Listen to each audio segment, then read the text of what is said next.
ఏమండి, పవన్ కళ్యాణ్ గారి యొక్క వార్నింగ్కి అల్లు అరవింద్ దెబ్బకి దిగొచ్చాడండి.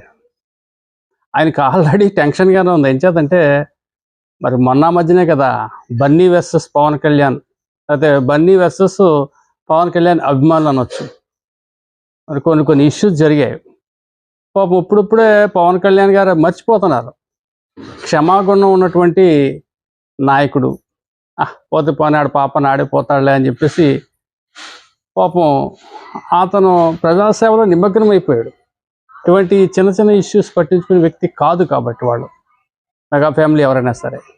అయితే మళ్ళీ ఇప్పుడు చూడండి, ఈ డిస్ట్రిబ్యూటర్కి ఎగ్జిబ్యూటర్కి మధ్యన వచ్చినటువంటి ఈ గొడవ ఏదైతే ఉందో, అద్దెతో పని లేదు మాకు, లీజులతో పని లేదు, వాటాలు ఇవ్వాలి అని చెప్పేసి వాళ్ళు స్ట్రైక్కి సిద్ధపడటం.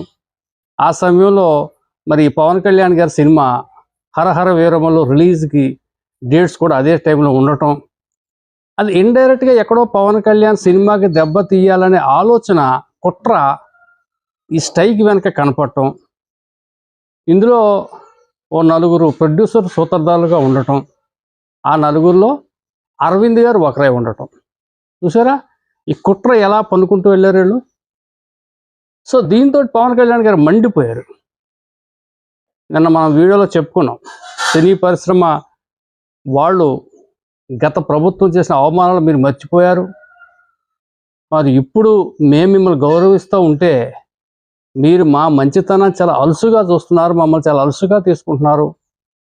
గౌరవ ముఖ్యమంత్రి చంద్రబాబు నాయుడు గారిని కూడా మీలో ఎవరో కలలేదు అంటే కలాల్సిన బాధ్యత కూడా మీకు లేకుండా మీరు ప్రవర్తించారని చెప్పేసి అతను చాలా స్ట్రాంగ్ వార్నింగ్ ఇస్తే వెంటనే అరవింద్ గారు వెంటనే రియాక్ట్ అయిపోయారు, కంగారు పడిపోయాడు. గుమ్ముడికి వెళ్దాం ఎవరు అంటే భుజాలు తడుపుకున్నట్టు ఆయన వెంటనే ప్రెస్ మీట్ పెట్టేసి హడావుడిగా ఈ గొడవకి నాకు సంబంధం లేదు, ఆ ప్రొడ్యూసర్లో నన్ను కలపటం బాధాకరం, నన్ను జన సైనికులు పవన్ అభిమానులు ఇష్టాసారంగా నన్ను ట్రోల్ చేసేస్తున్నారు సోషల్ మీడియాలో, నాకు అసలు సంబంధం లేదు, నాకు తెలంగాణలో ఏ అని ఒకే ఒక థియేటర్ ఉంది, ఆంధ్రాలో 15 థియేటర్లు ఉన్నాయి, అయితే ఈ థియేటర్లు కూడా లీజ్ అయిపోయిన తర్వాత ఇంక మళ్ళీ కొత్త లీజ్ కట్టకండి అని చెప్పేసి మా స్టాఫ్కి చెప్పాను.